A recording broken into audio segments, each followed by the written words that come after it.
인효환 국민의힘 혁신위원장이 취임 일성으로 배우자와 아이를 빼고 다 바꿔야 한다며 혁신 포부를 밝혔습니다.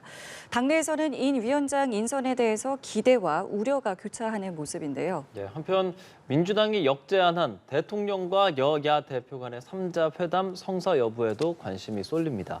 오늘 이 정치권 이슈들 두 분과 짚어보도록 하죠. 김종혁 국민의힘 일산동구 당협위원장, 한민수 더불어민주당 대변인 두 분 나와 계십니다. 어서 오십시오. 안녕하십니까. 안녕하십니까?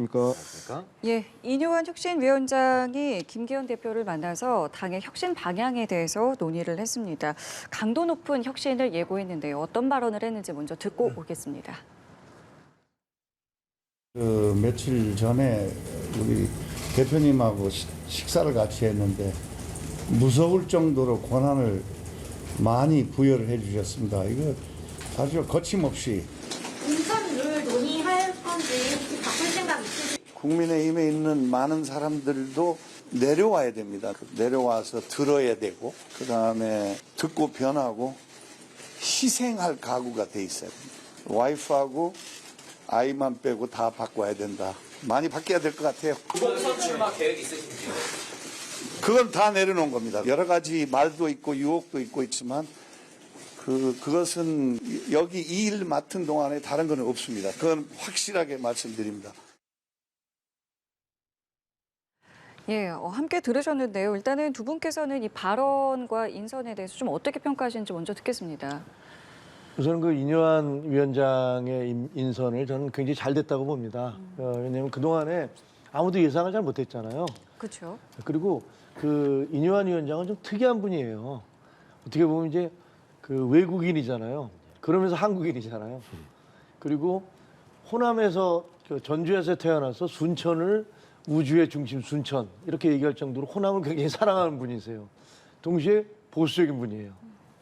그리고 남한뿐 아니라 북한에서도 계속 왔다 갔다 하면서 북한의 세브란 그 응급차 지원 같은 활동을 하셨거든요.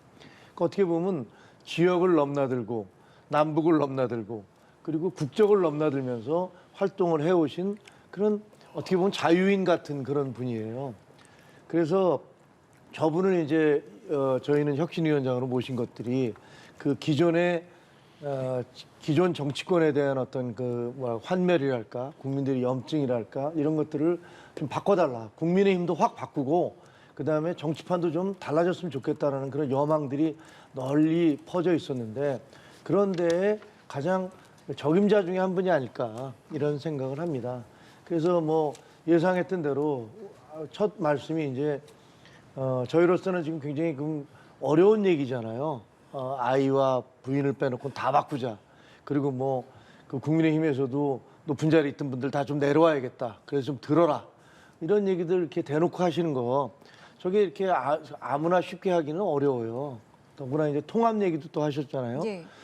당이 굉장히 주류와 비주류가 갈려져 있는 게 현실이고 이준석이라든가 유승민 두 전 대표와 전 의원께서 상당히 그 당에 대해서 공격을 하고 있는 것도 현실이기 때문에 그런 것들을 이렇게 널리 껴안을 수 있는 혹은 그리고 당의 어떤 개혁을 과감하게 요구할 수 있는 그런 적임자를 저는 임명을 했다. 물론 이제 저분의 임명이 됐다고 해서 꼭 다 성공하는 건 아니니까 성공을 하기 위해서는 아마 뼈를 깎는 노력이 필요하겠다 그런 생각을 합니다. 예, 의견 좀 듣겠습니다. 일단은 성향 자체는 보수적인 분 같습니다. 그 박근혜 전 대통령 때 인수위에서도 활동을 좀 하신 것 같더라고요. 이력을 보니까. 그리고 직전에 제가 오늘 기사를 보니까 그 김기현 대표가 영입을 해서 그 서울을 이제 본인이 근무하고 있는 병원 있지 않습니까? 거기에 출마하는 서대문 쪽에 출마하는 것이 검토되고 있다는 보도가 됐기 때문에 일단 현재 국민의힘에서는 어떤 식으로든지 어떤 연결 지점이 있는 분이었다고 봅니다. 근데 지금 여당이 상당히 어려운 시기에서 집권당의 혁신위원장이라는 자리가 정말 막중하기 때문에 어떤 큰 소명의식을 가지고 임할 거라고 보고 있습니다. 근데 저는 다만 이제 그 처음 메시지가 약간 혼선이 있는 거 아닌가 좀 생각은 조금 듭니다. 원래 여의도에서 있는 얘기들이 있습니다. 뭐 이렇게 우스갯소리로 대통령은 취임하시고 난 다음 날부터 내리막을 걷는다. 그리고 국회의원들은 당선되면은 다음 선거를 걱정하기 시작한다. 당선되는 날부터 이런 우스갯소리가 있는데 아마 윤 위원장께서도 이제 지금 이 지명되실 때가 가장 스포트라이트를 받고 지금 다음부터는 이제 인선과 과연 어떻게 개혁을 할 건가, 혁신을 할 건가 정말 머리가 아프실 정도로 이제 고민을 하실 텐데 일성이 저는 이제 통합이라는 얘기를 조금 감명 있게 봤어요. 왜냐하면 거기에서 뭐 생각이 달라도 사람을 미워하지 말자고 했나요? 뭐 그런 말씀했을 때 아 이게 지금 우리 좀 김 의원님 말씀하신 유승민 전 의원이나 이준석 대표까지도 모두 끌어안는 이런 말씀인가? 저 나름대로 그런 생각을 했었는데 지금 또 보면은 말씀하신 대로 이제 그 김기현 대표로부터 제안을 받고 일성을 무슨 얘기를 할까 아마 고민을 하셨을 겁니다. 뭐 저라도 고민 안 하겠습니까? 하다가 90년대 초반에 이건희 삼성그룹 회장 말씀을 가지고 나오셨어요. 그러면서 이때 울림이 큰 말씀이었거든요. 모두 바꾸자. 정말 부인과 아이 빼고 부인과 아이는 바꿀 수 없잖아요. 나머지 다 바꾸겠다는 거예요. 대대적인 혁신을 하겠다는 거거든요. 혁신의 핵심은 사실 뭐 여야를 다 인적 쇄신이 들어갈 수밖에 없습니다. 근데 그러면 이 통합과 다 바꾸자. 글쎄요, 제가 인 위원장님 속을 들어가 보진 않았으니까 어떤 생각으로서 말씀하시는지 모르겠는데 밖에 있는 사람으로 볼 때는 두 말씀이 약간의 충돌 지점이 있지 않겠나 이런 생각이 들어서 이제 앞으로 혁신위원들 인선, 혁신의 방향들을 좀 더 기자회견 같은 자리에서 좀 들어보고 판단을 해보면 될 것 같습니다. 예, 두 분의 이야기 좀 들어봤는데요. 기대와 우려가 좀 공존한다라는 평들이 많이 있어요. 궁금한 것은 지금 당 내에서나 혹은 원 내에서 이 인선에 대해서 환영하고 있을까? 혹은 뭐 경계하고 있을까? 이런 부분도 좀 궁금하거든요. 반응들이 어떻습니까? 아니 그거는 사실은 예. 일단 혁신위원장이 유명하면 그 반대편에서는 폄하하고 공격을 하는 거고 자기 당에서는 감싸는 거고 그건 뭐 정치니까 역대로 그렇게 해왔잖아요. 상대적으로 이제 당내 사정이나 여의도에 뭐 예. 직접적인 경험이 있지 않으니까 그 부분에 대한 그렇죠. 우려가 당내에서 있지 않을까 이게 좀 궁금하거든요. 전반적으로 당내에서는 지금은 어쨌든 무난한 인선이고 사실은 인선이 굉장히 어렵거든요. 기존의 어떤 정치권에 몸담았던 분들 같은 경우는 그 과거의 행적이나 그 은원 관계 때문에 누가 된다 하더라도 사실은 이렇게 흔쾌하게 그걸 내놓기가 어려워요. 그 동조하기가 어려워요. 그러다 보니까 교수 같은 분들을 자꾸 쓰는 거예요. 교수, 뭐 저분도 교수시긴 하지만 교수분들은 뭐 그런 정치 현장에서 이렇게 서로 그 갈등을 빚을 경우가 별로 없었으니까 이렇게 쓰긴 하는데 별로 성공적이지 못하거든요. 근데 저분은 그 교수이긴 하지만 그동안에 굉장히 정치권에서 많은 활동을 해오셨던 분이에요. 노무현 대통령과도 만났고 박근혜 대통령과도 만나고 아마 역대 대통령 중에서 저분을 안 만나서 상의하지 않은 분은 없을 것 같아요. 그럴 정도로 그 자기 의사 활동을 하면서도 남북을 넘나들고 또 정치권에 있는 분들하고도 워낙 많이 알고 있고 그렇기 때문에 저는 굉장히 우리 당 내에서는 일단 저는 굉장히 환영하는 입장이고요. 당 내에서도 대부분이 환영하는 그런 입장들이 더 많은 것 같다 이렇게 생각을 합니다. 예. 자, 이제 앞으로 성공 여부는 그래서 말씀하신 것처럼 이제 이 혁신위를 어떻게 꾸리고 어떤 의제를 가지고 어떤 권한 안에서 이제 움직이느냐인 것인데 일단은 이런 이야기를 했어요. 당이 무서울 정도로 권한을 많이 줬다라고는 했는데 실제로 이게 어디까지 다를 수 있겠는가에 대해서는 명확한 답은 하진 않았거든요. 어떻게 좀 이해하겠습니까? 일단 제일 중요한 건 혁신위원들을 어떤 분들로 인선하느냐 그게 중요하겠죠. 예. 그걸 보면 저건 그냥 무슨 러버 스탬프 그냥 도장이나 찍는 혁신이구나. 방향성이 보이는 겁니까? 그렇죠. 그래서 뭐 아니구나. 저기 인선 면면을 보니까 저 사람들은 뭔가 좀 할 수 있겠구나. 이런 게 나올 거라고 생각을 해요. 그래서 인선을 어떻게 하느냐. 아마 지금 장고하고 계실 거예요. 저는 이거를 그냥 당장에 막 인선을 하면 그러면 오히려 이상하다고 생각해요. 그건 누가 하라고 준 거구나. 이렇게 생각할 수 있는. 그러니까 그게 아니라면 예. 여러 가지 고민을 하면서 어떤 분들을 할까. 물론 이제 며칠 사실은 발표가 났지만 그 며칠 전에 이미 얘기는 식사하면서 들었을 거 아니에요. 그러니까 그때부터 계속 고민해서 어떤 분들을 인선할까 생각을 하셨을 거라고 봐요. 그래서 인선을 하실 거라고 보는데 저도 최재형 그 혁신위에서 대변인을 했었거든요. 아무도 기억을 못 하세요.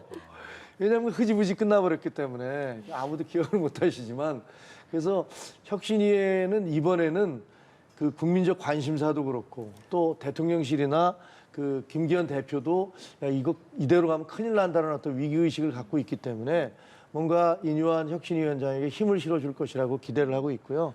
그 인선 과정을 보고 그다음에 거기서 이제 토론을 통해서 첫 번째 혁신 과제를 뭘로 내놓느냐 이런 것들이 아마 성패를 좌우하는 그런 바로미터가 그 기준점이 되지 않을까 이렇게 생각합니다. 그러니까 국민들이 봐도 이게 지금 당이 바뀌고 있구나라는 걸 이제 느끼려면은 어떤 이제 사람들이 모이느냐인 것인데 성공하기 위해서는 좀 어떤 부분들이 필요하다고 보세요? 지금 말씀하신 대로 처음 이제 그 혁신위원 인유한 위원장과 같이 할 사람들이 아마 당 밖과 당 안에 있는 분들을 이제 조합을 할 겁니다.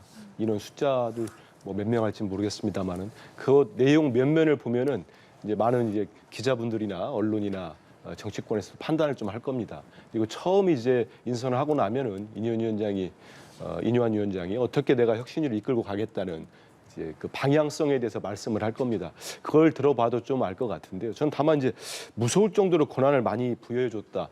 김기현 대표가 부여했다는 얘기겠죠.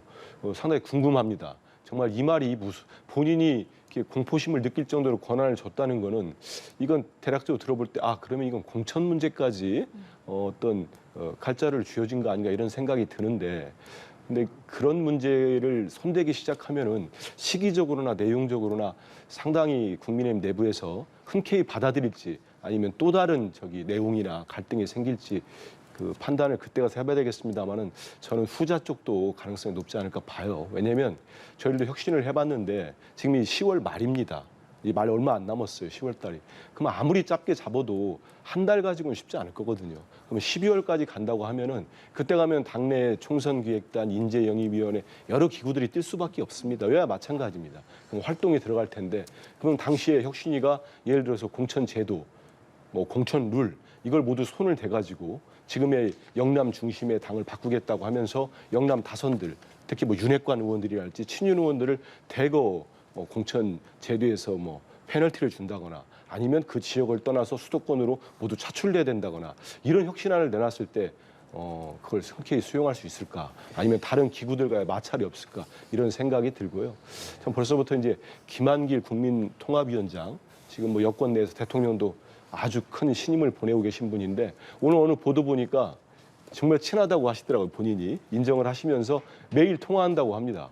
그렇지 않아도 당내에서 지금 김한길 위원장이 뒤에 계신 거 아니냐 이런 의심들을 하는데 이런 식의 이제 본인 워딩이나 기사가 나왔을 때 좀 흔쾌하게 생각하지 않는 분들에게는 또 다른 또 빌미를 주지 않을까 이런 또 생각도 듭니다. 예, 이거 여쭤보고 싶은데요. 혁신위 하셨잖아요. 그 최재형 그 당시에 부위원장이셨던 분이 이제 조혜진 의원이잖아요. 맞아요. 조혜진 의원이 이런 말했어요. 혁신안이 어느 정도 합리적이라면 그대로 받아들인다는 보장이 필요하다라는 얘기를 했었거든요. 맞아요. 뭐 그 당시 또 같이 계셨으니까 이 말에 대해서 좀 어떻게 생각하세요? 아니 그게 어떻게 된 거냐면요. 예. 그때 당시에는 이준석 대표가 임명한 최재형 원장이었어요. 혁신이었어요. 근데 이준석 대표가 그 이후에 당과 엄청 갈등을 빚고 그다음에 징계를 받고 이랬잖아요. 그러니까 쉽게 얘기하면 임명권자가 사라져버린 혁신이가 돼버린 거예요. 그러니까 다른 쪽에서는 이준석 대표가 임명했는데 말이야 이러면서 사실로 바라보고 그런 상당히 거리를 좀 뒀었거든요. 그러니까 힘이 실리지 않으니까 그 혁신위에서 나온 안들이 제대로 관철되기도 어렵고 어떻게 보면 약간 좀 유명무실화된 그런 측면이 있는 게 사실이에요. 그게 혁신안을 몇 개를 냈었어요. 예를 들면 윤리위에서 1차적으로 공천 심사를 하고 그다음에 2차로 그 공관위에서 한다. 이런 식의 이원화 시키자. 이런 것들부터 시작해서 그 기간을 길게 두고서 하자. 여러 가지 안을 냈었지만 하지만 그때 당시에는 이제 또 비대위가 만들어지고 이러면서 비대위는 또 다음에 그 제대로 된 대표가 만들어지면 그때 논의하자라면서 그렇게 질질 미루다가 결국은 사라져 버렸거든요. 근데 지금은 좀 상황이 달라요.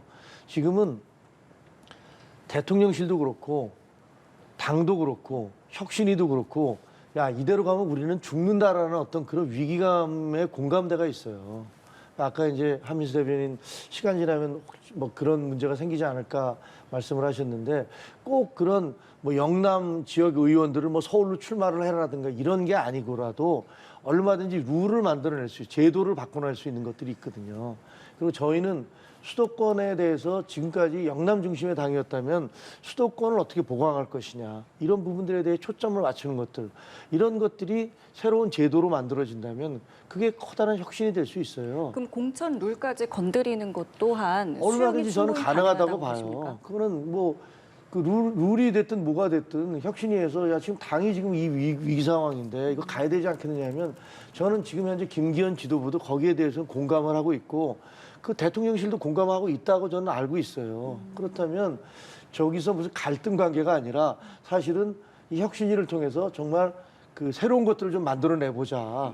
이런 컨센서스 합의점이 도출될 수도 있는 거거든요. 저희는 그렇게 가려고 하고 있는 거고요. 다만 그 갈등이 이제 나오게 되지 않을까라고 이제 나오는 이유 중에 하나가 뭐 총선 기획단이라던가 이제 그 각각의 역할을 갖고 있는 또 기구들이 있기 때문에 그 혁신위가 내놓는 안이 거기서 충돌하지 않겠느냐 이런 부분이거든요. 그럼 충분히 그 위에 이건 있다고 정치잖아요. 보시면, 예. 이건 정치이기 때문에 사실은 그 당대표와 대통령실에서 어디를 더 신뢰하느냐, 신임하느냐가 결국 결정적이에요.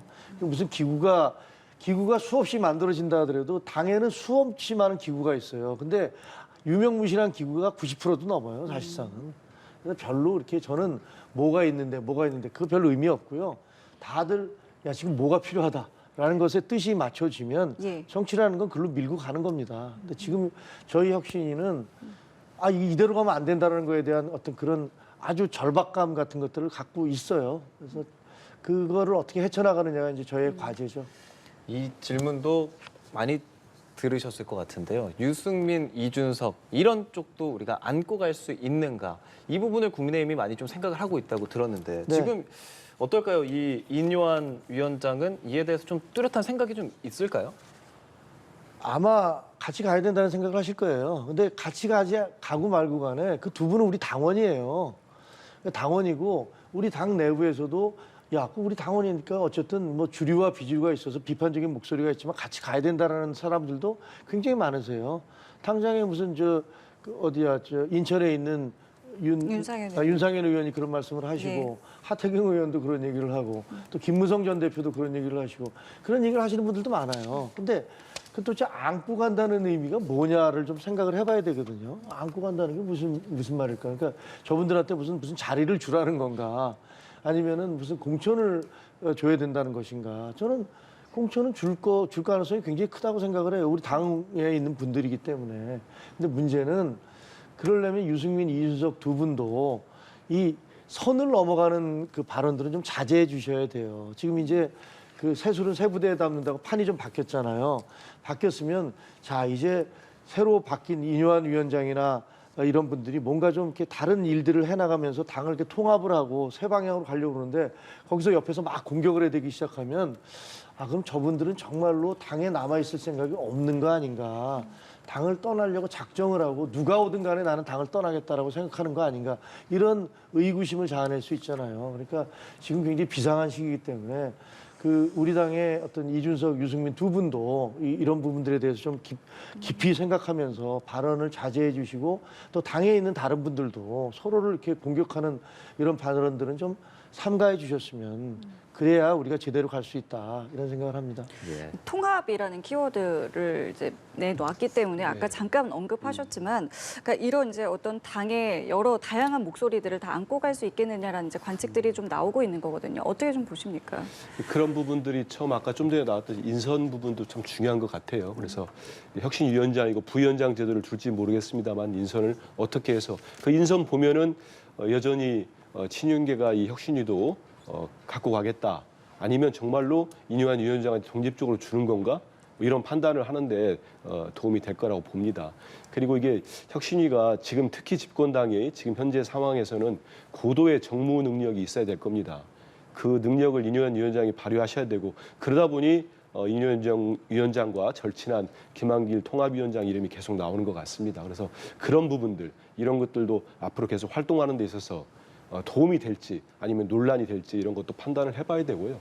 결국 혁신위원회가 가령 예를 들어서 좀 전에 말씀하신 대로 통합을 위해서 유승민 전 의원이나 이준석 대표에 대한 모든 것들을 우리가 안고 가겠다. 이렇게 해서 거기에 관련된 어떤 혁신안을 내놨는데 이거는 최종 결정되는 거 결국은 국민의힘도 최고위원회나 아니면 중앙위 같은 최고 의사결정기구에서 받아야 될 겁니다. 뭐 승인을 받는다는 표현이 맞는지 모르겠으면 거기에서 이제 가결표를 받아야 이게 통과가 되기 때문에 그런 과정들이 여전히 많이 남았다. 지금 뭐 우리 김 위원장님 말씀하신 분들은 이 두 분을 같이 가야 된다고 하지만 저는 최근에 어젠가에 기사 보니까 권영세 의원이 예. 이제 두 분과는 갈 수 없다고 말씀하셨는데 이분이 누구냐면은 뭐 대통령과 가깝다고 하고 직전에 통일부 장관도 하셨는데 그 김태우 전 강서구청장을 후보시켜야 된다고 처음 꺼내신 분이에요. 그래서 저는 나름대로 이분이 대통령 의중을 읽는 분 아닌가 이런 생각을 하고 있었는데 어제 보도를 보니까 뭐 과감하게 두 분하고 갈 수 없다고 못을 박았기 때문에 지금 국민의힘 내부에서 어떻게 갈지 실제로 정말 인요한 위원장이 그 통합이라는 키워드에 맞는 혁신안을 만들어낼 수 있을지 이거 좀 지켜봐야 될 것 같습니다. 그러니까 이 부분을 여쭤보고 싶었던 건데, 그러니까 당 내에서 포용, 물론 당원이죠. 다만 이렇게 배척을 하자라는 목소리가 이제 곳곳에서 조금씩 나오고 있는 부분에 대해서 어떻게 생각을 하십니까? 민주당도 마찬가지잖아요. 민주당도 예를 들면 뭐 가결파들에 대해서 예를 들면 제명을 하자, 쫓아내자, 예. 뭐 심지어는 강경 지도자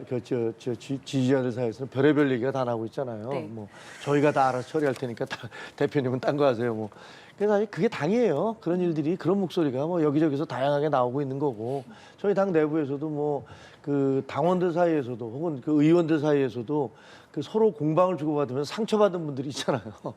그런 분들은 사실 용서하기가 서로가 쉽지가 않은 것도 사실이에요. 하지만 큰 틀에서 보면 당이 무너질 수는 없는 것이고 그리고 저는 어떠한 그 선수도 팀보다 더 뛰어날 수는 없다라는 그 말을 믿거든요. 그 팀이 더 중요해요. 개인보다는. 그리고 그 시기적으로 보더라도 어떻게 보면 팀은 영속하는 거고 본인은 잠깐 있다가 떠나는 거고 몇십 년 있다 떠나는 거고 그렇기 때문에 이런 시기일수록 그 뭐 서로의 감정의 앙금이 있었다는 걸 부인할 수 없지만 뭐랄까 전체를 위해서 선당후사라는 표현이 지금보다 더 중요할 때는 없다. 이런 것들을 이게 친 이준석 혹은 반 이준석 뭐 누가 됐든 간에 서로 좀 그런 것들을 새겨들었으면 좋겠다라고 생각해요. 다만 이게 어떤 개인적인 감정 이런 걸 떠나서 당장 이제 눈앞에서 총선에 뭐 지금 신당 창당 혹은 또 탈당 이야기가 나오고 있잖아요. 그렇죠. 그 이준석 전 대표라던가 이제 유승민 의원을 안고 가는 것이 우리 당의 그러니까 국민의힘에서 말하는 우리 당에 이게 이로울 것이냐 아니면 좋지 않을 것이냐 이 이해관계에 대한 이야기거든요. 이 부분은 좀 어떻게 보십니까? 그게 그 두 분 모두 알고 있을 거라고 생각해요. 첫째는 이준석과 유승민이 같이 갈 수 있느냐. 저는 그것도 별로 아니라고 생각해요. 두 분이 별로 친하지 않은 걸로 알고 있어요. 그리고 그다음에 그분들이 만약에 그걸 만들어냈을 때 지금 뭐 일부에서 막 그 굉장히 10% 이상의 지지를 받는다고 하지만 그냥 저는 그 허수, 그 무지개 같은 거라고 생각을 해요. 아름다워 보이지만 가까이 가보면 아무것도 없는 그런 무지개 같은 거라고 생각하거든요. 그래서 저 두 분들이 뭐 이미 여러 당을 밖에서 한번 만들어 본 적이 있잖아요. 그래서 그거 별 의미 없는 얘기고 저희 당으로서는 죽이 되든 밥이 되든 당이라는 건 주류도 있고 비주류도 있잖아요. 서로 갈등을 하면서도 그냥 같이 가는 거죠. 전체적인 목표가 같다면 같이 가는 거죠. 그래서 저분들이 무슨 민주당으로 가시겠습니까?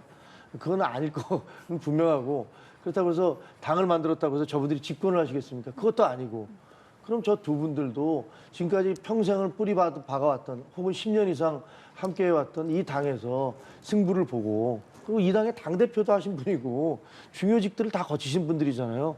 그분들이 이 당을 떠나서 뭐를 하겠다면 국민들이 처음에는 뭐 호기심이 어쩔지 모르지만 결국 그걸 승리할 수 있을까요? 성공할 수 있을까요? 성공하기 어렵다고 봅니다. 뭐 가정입니다만은 이 네. 탈당과 신당 창당이 주는 국민의힘의 어떤 유불리는 어떻게 개인적으로 판단하세요? 우리 민주당의 유불리도 판단하기가 좀 쉽지 않은데 국민의힘의 유불리까지 판단할 수는 없을 것 같긴 합니다만은 예. 저는 다만 이제 좀 전에 말씀하셨는데 제가 뭐 유승민 전 의원이나 이준석 전 대표를 옹호할 생각은 일도 없습니다. 하지만 입장을 좀 바꿔놨을 때는 저렇게 지금 이제 가해자 피해자의 입장이라고 본다면 일방적으로 야, 너 이렇게 오랫동안 당에서 활동하고 직책도 많이 맡았었는데 저런 생각할 수 있어? 이렇게 한다는 게 글쎄요. 저도 흔쾌하지 않은데 이준석 전 대표나 유승민 의원을 좋아하시는 분들은 받아들일 수 있겠습니까? 전 지금까지 대한민국 헌정사에서 그 후보 전당대회 하는데 출마를 못하게 대통령실이 막은 건 처음 봤어요. 당에서. 유승민 전 의원 그래서 출마도 못하지 않았습니까? 당대표 선거에. 룰을 바꾸는 바람에. 이분 경기도지사 나갈 때는 어떻게 했습니까? 자객공천 보내서 떨어뜨렸어요. 경선에서. 공천해가지고. 이준석 전 대표는 어찌됐든 말씀이 좀 곱지 않던 말이 좀 싫더라도 이분이 대선 때 당대표하면서 대선 승리를 가져오신 분입니다. 그리고 지방선거를 또 승리로 이끌었어요. 근데 이 사람을 결국은 징계를 그렇게 해가지고 만들어내지 않았습니까? 토사구팽을 시켰잖아요. 그래놓고 이제 와가지고 이제 많은 국민들이 신당 얘기도 하고 파결핵이 일단 여론조사 나오고 그러고 있는 상황인데 야 그래도 당을 위해서 당신들이 참아줘야지. 글쎄요.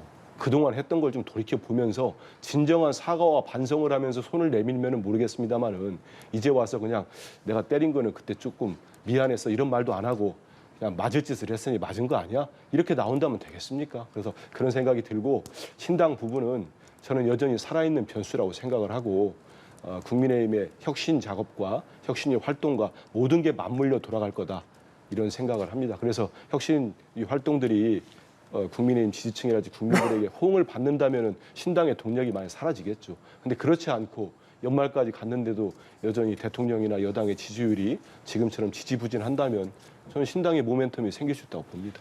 한민수 대변인께서 많은 말씀해 주시는데 이게 민주당의 공식 입장인 겁니까? 민주당이 이제 직접적으로 이제 이거에 대해서 그러니까 이렇게 위원장이 인선된 것에 대해서 직접적인 공식 입장이 나오지 않고 있어서 그 부분이 좀 이뇨한 궁금해요. 위원장이요? 예.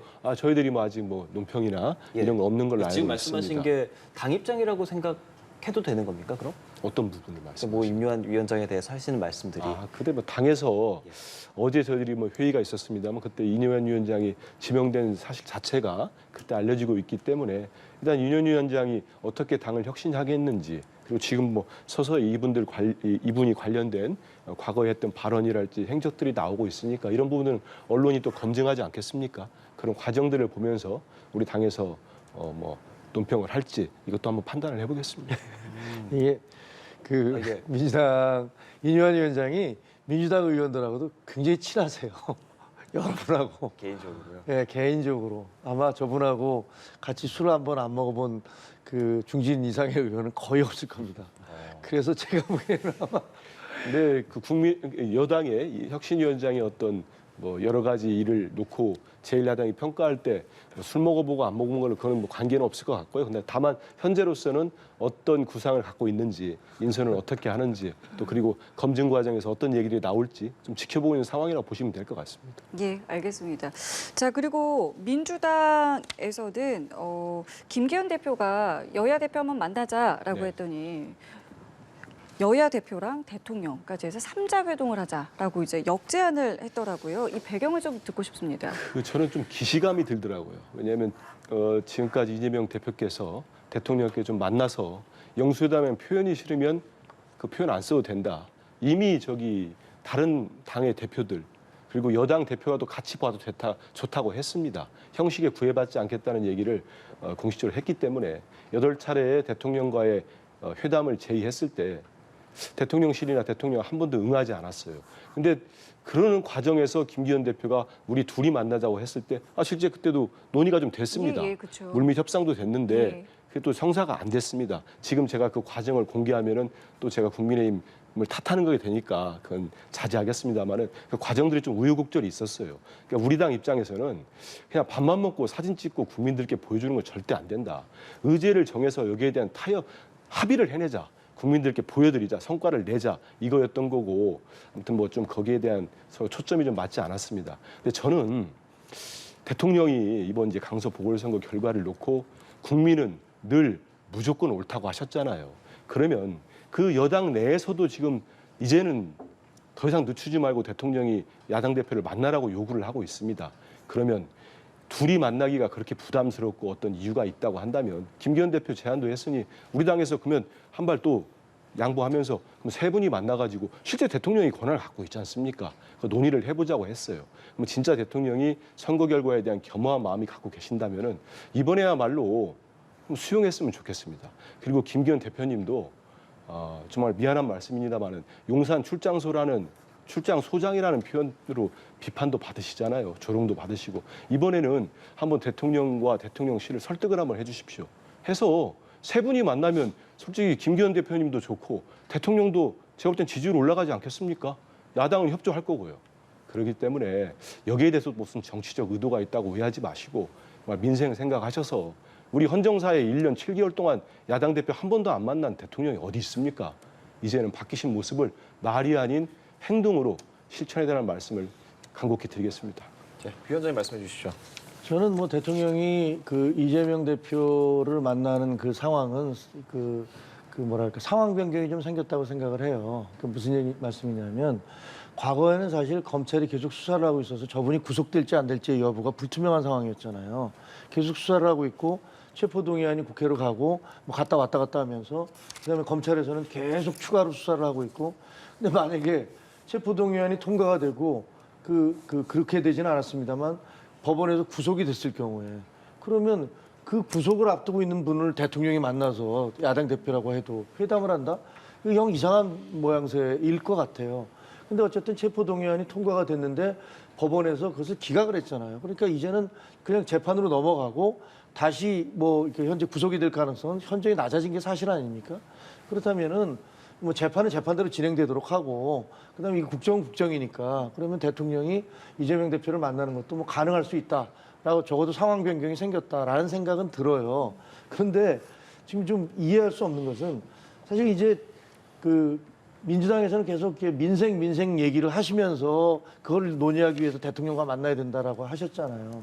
근데 그 일성이 내각 총사퇴해라 이런 얘기를 하면서 민생이라고 얘기하는 것도 전혀 좀 이해가 잘 안 되고 두 번째 아니 김기현 대표가 그러면 우리 먼저 양자회담을 합시다라고 얘기를 하면은 그걸 못 받을 이유가 뭐가 있습니까? 그 양자회담을 해서 만나서 얘기를 하면 되지 않습니까? 근데 김기현 대표는 바지 사장이니까 만날 수가 없다. 이런 식으로 얘기하는 건 정말로 집권 여당 대표에 대한 너무나 극심한 모독이고요. 본인들이 뭐라고 하셨습니까? 문재인 대통령 때 아니 뭐 대통령하고 영수회담 하자니까 그건 뭐 조선시대에 있는 거고 이거는 여야 대표가 만나면 되는 건데 무슨 그러냐고 이렇게까지 말씀하셨던 정당에서 여당 대표가 그럼 우리끼리 먼저 만나서 얘기를 합시다.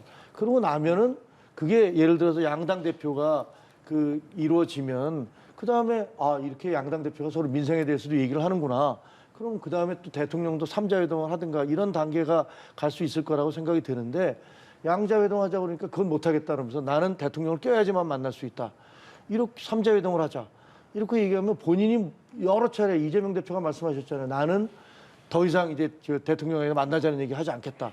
이런 말씀 수시로 하셨는데 그건 또 뭔지 하여튼 좀 의아스러운 대목입니다. 예, 짧게 말씀해 주시겠어요? 민생을 위해서 야당 대표가 그렇게 제안을 하고 회담을 갖자는 얘기를 이렇게 비난받을지는 몰랐습니다. 어제 대표가 이제 당무 복귀하면서 내가 사퇴를 할지 대통령의 국정운영 기조를 전환해야 된다는 얘기를 또 말씀하셨어요. 하고 난 다음에 이제 또 회의를 거쳐가지고 우리 수석대변인이 나와서 이런 각오를 가지고 정말 국정운영을 대대적으로 쇄신하겠다는 각오를 가지고 국정에 임해달라 이런 의지를 가지고 일해달라는 취지의 말씀이었다는 설명도 했습니다. 그러니까 집권 여당이 바뀌었다는 모습을 보이려면은 프랭카드 뗀다고 되는 거 아닙니다. 실제로 바뀐 걸 좀 보여주세요.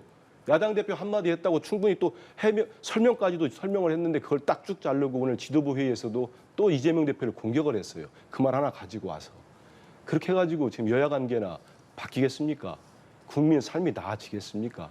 이제는 진심을 가지고 좀 해주세요. 대통령이 정말 국민이 늘 무조건 옳다고 한다면 당장 육사에서 벌이고 있는 홍범도 장군, 김좌진 장군, 안중근 장군의 민족 독립 영웅실 철거하는 거 중단하라고 지시해 주십시오. 좀 아무것도 안 하면서 믿어달라고 하면 누가 믿겠습니까? 그리고 여당 대표도 자꾸 어떤 의도를 했는지를 많은 사람들이 알고 있지 않습니까? 지금이야말로 문재인 대통령 그렇게 비난하지 마십시오. 문재인 대통령 다 여야 대표들 만나가지고 만났습니다. 여야정 협의체도 구성키로 합의까지 이끌어냈습니다. 지금 대통령께서 그런 행위에 단 하나로 하셨습니까? 해달라는 요구를 드리는 겁니다. 예, 뭐 반론 아니, 하시겠습니까? 김기현 대표와 양자회담을 못할 이유가 뭔지에 대한 설명은 하나도 없는 것 같아요. 그거는 그리고 그 회담 제의한 상대방한테 당신은 바지 사장이라서 만날 수 없다라는 최고위원의 그 발언 자체가 그게 합당한 것인지 그게 민생을 얘기하는 정당이 상대당에 대해서 얘기할 수 있는 것인지에 대해서 저는 의아심을 갖고 있습니다. 예. 자, 그리고 이 주제는 좀 짧게 여쭤볼게요. 두 분께 한 1분씩 드릴 수 있을 것 같은데요.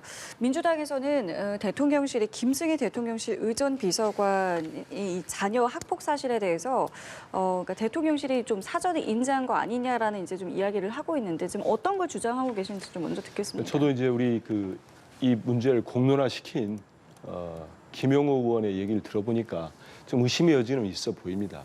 이미 학폭 사건이 이번에 초3짜리 김승희 비서관 딸이 초2 1년 후배를 전치 9주를 입힌 학폭 사건이 석 달 전에 발생을 했고 어느 보도를 보니까 이제 김승희 비서관의 그 아이 자녀는 학폭 사건에 연루된 게 처음이 아닌 것 같아요.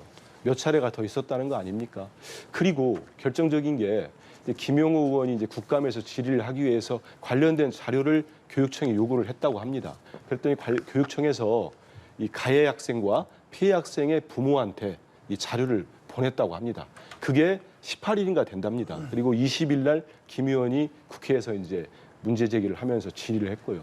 그러면 적어도 그 김승희 전 비서관은 이 문제가 국감에서 3일 뒤에 며칠 뒤에 나올지 몰라도 나오겠구나 하는 거 알았을 겁니다. 그러면 이거를 본인만 하고 이 엄중한 사건을 정말로 바로 사표를 수리한 거 아닙니까? 대통령실이 1년 7개월 동안 이런 일이 한 번도 없었는데 사표 수리를 바로 수리를 했어요. 그 얘기는 엄중하다고 본 겁니다. 그러면 김승희 전 비서관이 보고를 안 했다면 정말 직무를 유기한 거죠. 나태한 거고 보고가 됐는데 대통령실이 진상을 그때까지도 조사하지 않고 이미 3개월 전 벌어진 사건을 그냥 놔두고 있었다. 그러면 저는 그 은폐까지는 모르겠습니다만은 제대로 파악을 못하고 있었던 건 분명한 거 아닌가 하는 생각이 듭니다. 예. 그냥 가정의 기초에서 하시는 주장이라고 생각을 해요. 민주당에서 하신 말씀은. 역으로 얘기하면은 그러니까 본인한테 통보한 뒤 이틀 뒤에 이제 폭로가 된 거잖아요. 근데 그것 자체가 거기서 김승희 의전 비서관을 바로 해임을 시킨 것이 야, 그렇게 중요한 얘기를 갖다 보고도 안 하고 이게 여기서 터지게 했느냐라는 것일 수도 있는 것이고 사실은 잘 모르잖아요, 우리는.